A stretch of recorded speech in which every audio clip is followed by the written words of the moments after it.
Hello, femme sœur, bonjour, j'espère que tu vas bien. Moi, je vais très bien par la grâce de Dieu. Alors, je vais continuer aujourd'hui sur être une aide semblable. Et je vais parler particulièrement aujourd'hui d'un principe. Lorsqu'on aide, lorsqu'on veut aider, lorsqu'on désire aider, c'est qu'on n'aide pas tout le monde. C'est ça le principe. On n'aide pas tout le monde.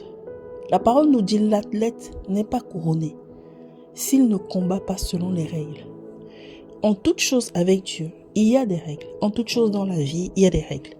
Le royaume de Dieu est régi par des règles. Le royaume des ténèbres est régi par des règles. Lorsque tu lis dans le chapitre 2 de Genèse qu'on a partagé, la Bible nous dit que Adam ne trouva pas d'aide semblable.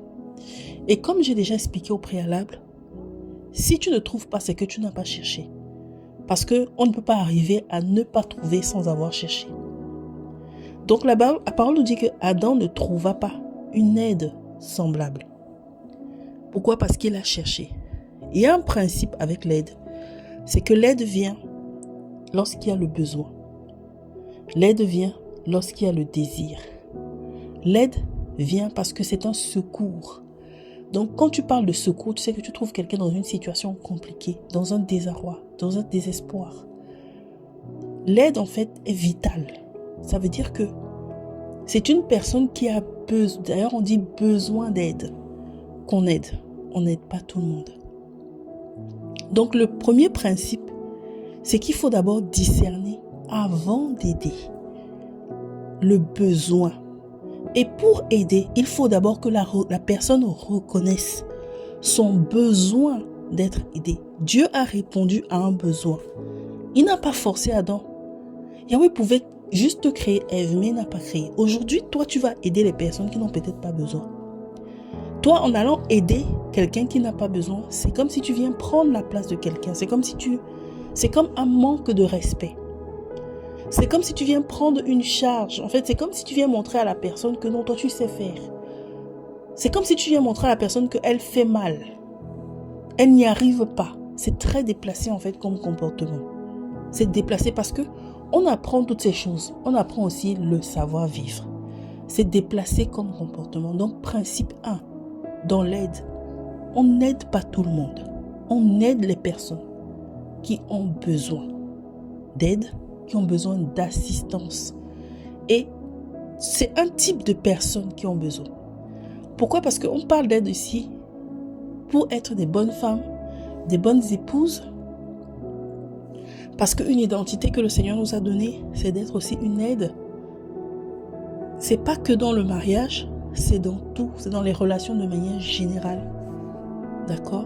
Donc on comprend que on n'aide pas tout le monde. Il faut discerner le besoin. Il faut discerner le besoin.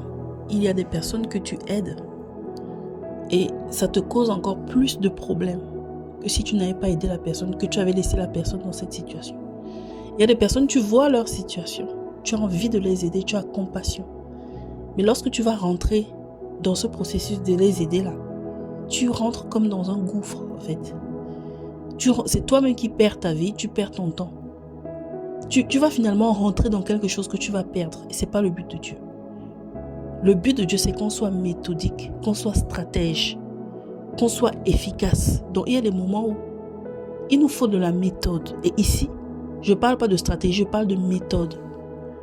Que la parole veut qu'on aide, mais comment on va aider?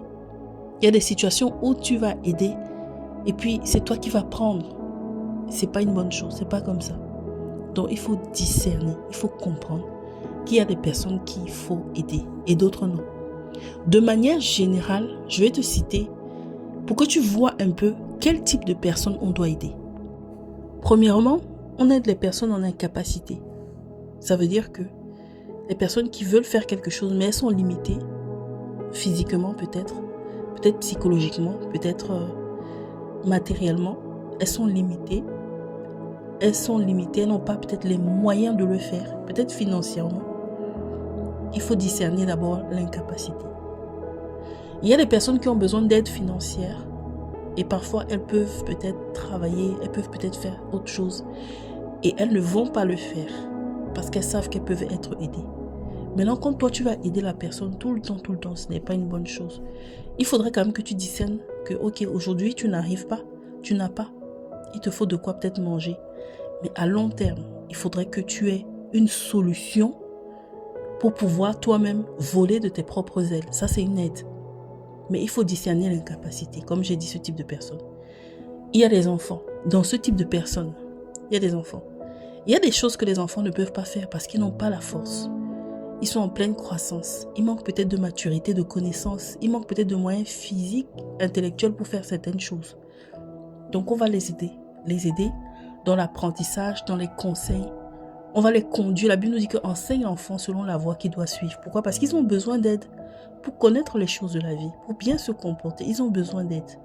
Un autre type de personnes, ce sont les personnes âgées qui n'ont plus leur vigueur et leur force comme avant.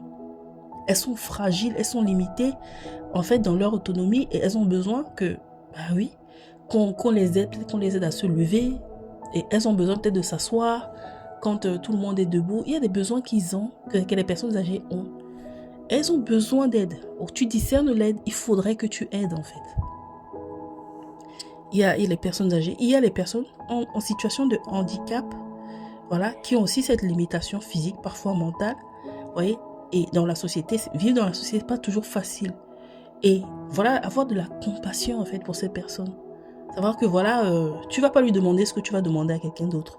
Ça, ce serait seulement une aide. C'est pas seulement l'aider à se lever, s'asseoir, faire ceci, non. Mais c'est comprendre aussi, avoir la compréhension que avec l'incapacité de la personne, il y a des choses qu'elle pourrait pas faire peut-être comme d'autres. Ne demande pas peut-être les mêmes choses, ne t'attend pas peut-être aux mêmes choses. Tu vois, des personnes qui sont malades, quelqu'un qui est malade ponctuellement, je ne sais pas, une femme, un mari dans son mariage, un enfant, n'importe qui est malade, tu ne peux pas lui demander de faire les choses que quelqu'un qui est en pleine forme va faire. Voilà, c'est une personne qu'il faut peut-être aider. Parfois les femmes sont malades dans la maison, parfois le mari n'aide pas alors que lui il considère que non, il doit toujours travailler parce que c'est la femme, c'est son rôle, c'est ceci, mais il faut considérer en fait que voilà, comme la personne est malade, en ce moment il ne pourra pas faire, donc tu vas devoir peut-être faire des choses qu'elle a l'habitude de faire parce qu'elle est malade. Vous voyez donc que pour ces groupes de personnes, il y a besoin d'une aide physique, peut-être émotionnelle. Ouais. Il y a besoin d'une aide peut-être même spirituelle aussi spirituelle. Prier pour ces personnes. Une aide, voilà, pour les enfants éducatifs selon le besoin des personnes. Donc là, on a discerné que là, il y a un besoin. Là, je vais aider. Maintenant, dans la prochaine vidéo, je te parle de l'autre type de personne. Le type de personne qui est en possession, pleine possession de ses moyens. Comment les aider? Que le Seigneur te bénisse.